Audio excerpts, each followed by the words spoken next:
Добро, денеска причината за посетата на опозицијата представена од највисоко ниво на централата, а овде се и представниците на општина Куманово, градоначалникот, председателот на советот, пратениците и слично, дојдени сме од неколку причини.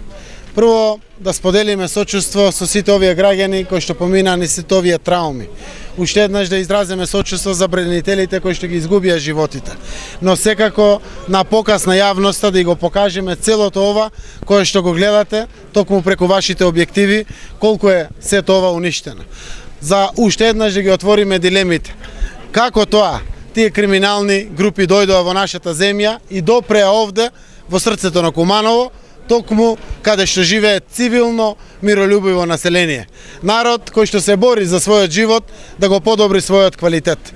Граѓаните зборуваат денеска со нас и кажуваат дека и полициските сили се однесувале многу внимателно и коректно со граѓаните. Навистина, штетата мора да се поправи од ова која што е материјална штета. Знам дека душевната болка, чувствата, траумите низ кои што поминаа нашите сограѓани, овде, додека се случуваа борбените дејствија, никој не може да им ги надомести. Но уште еднаш само ќе потврдам. Јас сум горд човек, горд граѓанин на оваа земја, заради тоа што го имаме овој наш народ, кој што е единствен, сплотен и заедно беше овде на браникот на татковината после безбедносните сили на Македонија. Тоа уште еднаш потврдува дека нашиот народ, без разлика на неговата етничка припадност, без разлика на неговата верска определба, тој е овде и има единствена цел: подобар живот подеднакво за сите нас кои што живееме во нашата Македонија. Ги видов и малите деца исплашени. Ми ја покажа и куклата, детска играчка, која што секако е преокупација на децата каде и да се наоѓаат во светот. Оваа траума нека биде слика која што ќе ја испрати пораката да не се повтори никаде во светот, па и во нашата Македонија. Оти овде живеат миролюбиви луѓе кои што заедно сите помогнаа со безбедносните сили да една криминална група која што влегла длабоко во вториот по големина град во нашата земја Куманово, да го создаде тоа, да се изгубат човечки животи и секако да овие трауми и непоправливи штети секако останат како символ на времето во кое што се случувале. Сакам да изразам благодарност до граѓаните кои што се од оваа населба, благодарност до општина Куманово, благодарност до безбедносните сили кои што водаја грижа и исто така за цивилното население, но најголемата благодарност секако е до нашиот народ кој што трезвено, мудро го организираше прифаќањето на сите овие травматични ситуации кои што се случија во нашата Македонија. Повелете прашање. Како што сите викаат или имате други информации како ова што го гледам, овде се воделе вооружени дејствија. И апсолутно тие вооружени дејствија трагите ги оставиле. Јас оставам на вистина да не биде преюдицирано дали Заев нешто сака да насочи или не. Ова е многу чувствително и оваа вистина мора да се види.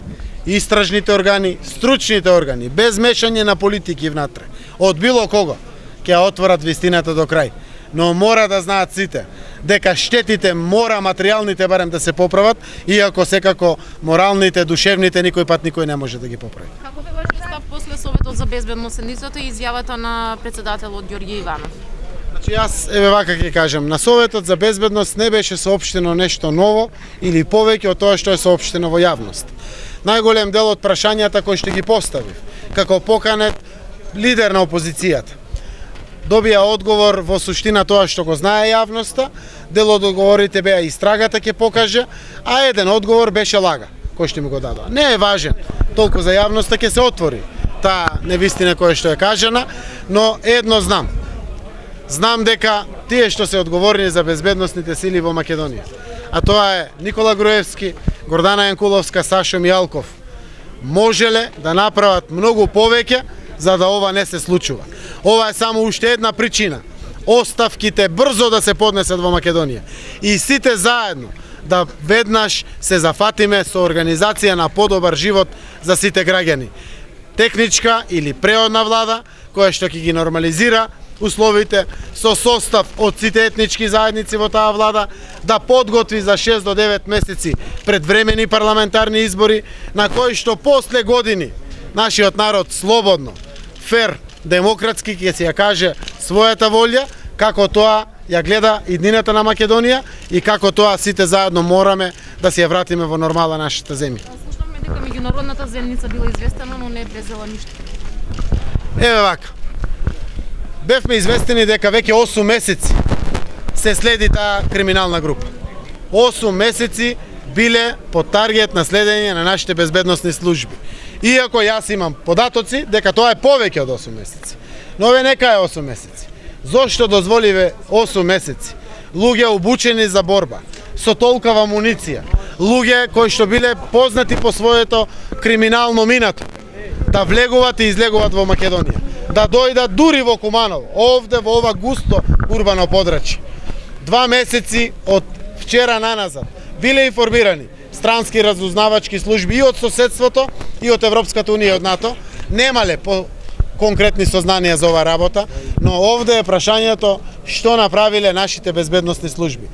Јас кажувам дека нашите безбедносни служби, полицијата, експертите, одмешан состав од сите етнички заедници, се професионалци и целосна доверба имаме во нив.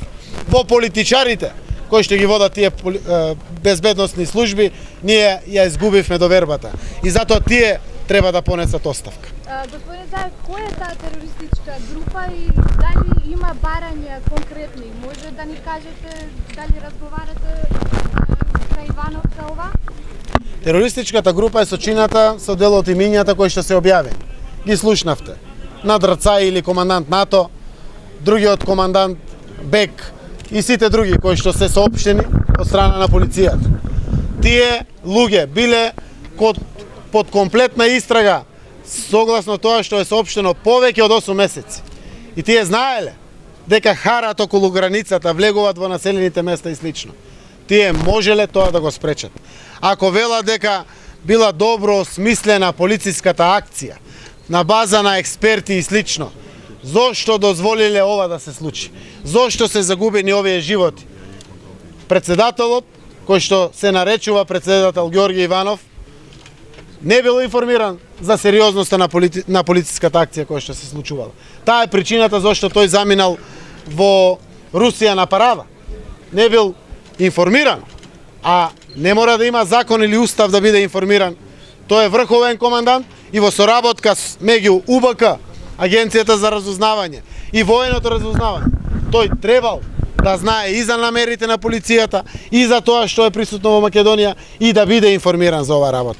Сето ова што го зборувам, се само плюс причина да ова мака и мачнотија под која што е Македонија конечно прекине. Оставка да поднесе Никола Груевски и да влеземе заедно сите граѓани, сите политичари да го организираме животот кој што го заслужуваат нашите граѓани. А тоа е живот со добра и перспективна иднина за сите. Каде што децата ќе ни останат овде, каде што нема да бегат надвор од земјата и заедно ќе ја споделуваме секојдневната среќа. Ке продолжите со бомбите, кога може да очекуваме бомба од Мотрин? До вечерва органите и телата на опозиционите партии носат одлуки. Јас ја ветив целата вистина пред граѓаните. Без разлика дали се однесува нешто за името, за Смилковско езеро, за одредени други криминали и незаконски действија. Ја ветив и таа вистина ќе биде до крај обелоденета. Согласно проценките на стручните комисии во Социјалдемократскиот сојуз и другите опозициони партии, ќе утврдиме кој е моментот на соопштување на бомбите. 17 се подготвува технички и организационо целосно и со превозни средства и со амбиентот на мирен и ненасилен протест кој што сакаме да го создадеме. Но после сите одлуки на органите и тела, после информирањето од базата, утре ќе соопштиме дали дефинитивно остануваме на 17 со протестот. Но напоменувам, сите подготовки се во тек. Господине, според вас, според вас, впечаток, ако повеќе од 8 години оваа група се следила, зашто буквално 8 месеци, зашто буквално сега мислите дека е вршена акцијата? Најверојатно заради тоа што вака се отворени сите работи во Македонија, се е ставено на маса. Целата вистина е отворена. Веќе граѓаните знаат се. Знаат дека власта е криминална. Власта функционира незаконски. Власта немала чувство за своите граѓани. Била во облаци, богови станале луѓето, опиени од власт. И секоја криминална група во светот гледа мека да делува. Од тука не бегаме никој од одговорност, но направивме секако опозиција да не дојде до ова соопштување на вистината, туку преку институциите на системот, криминалите на власта да ги отвориме, а за нив да дознае јавноста. Но опиеноста од власт на Никола Груевски, врхушката на власта, е до таму да, обидувајќи се да ја сочува својата фотелја, борбата за власт да биде континуирана и да обстои како власт, апсолутно создаде амбиент да ваква криминална група, која што делува на целиот регион, не само во Македонија, најде плодна почва и дојде овде и го загрози животот, телото, безбедноста, а секако и имотите на граѓаните од Република Македонија. Следната бомба дали ќе биде изненадено нешто после ова? Значи еве вака. Најважно е целта кон која што се стреми опозицијата, а со тоа и огромно мнозинство од народот. Да го вратиме спокојот, да ја вратиме безбедност, да ја вратиме сигурност, да ја вратиме добрата иднина на нашата Македонија. Се што ќе се стреми кон оваа цел, ние ќе го направиме, кое што ќе биде од помош. Се што ќе одврати од оваа цел, на внимателен и одговорен начин ќе го организираме, заради тоа што народот ни ја држе на нас политичарите секој ден лекцијата. Секој ден и треба да учиме од нашиот народ. Еве го единствен. Кога зборував дека како никогаш досега не ни е единствен нашиот народ, луѓето ставаа прашалници. Еве го видовме единствен нашиот народ. Овде се родители на деца, овде се наши дедовци присутни. Овде се луѓе кои што се родени и сакат своји деца и внуци да растат овде, под ова небо, во оваа земја. Ова е нивно, ова го граделе. И треба целосно по заслуга тоа што го заслужиле политичарите, ние сите заедно, тоа да им го возможиме. Овие се кротки души, обичен наш народ кој што бара скромен и чесен живот, бара фер шанса за добар достоинствен живот за себе и за своите деца.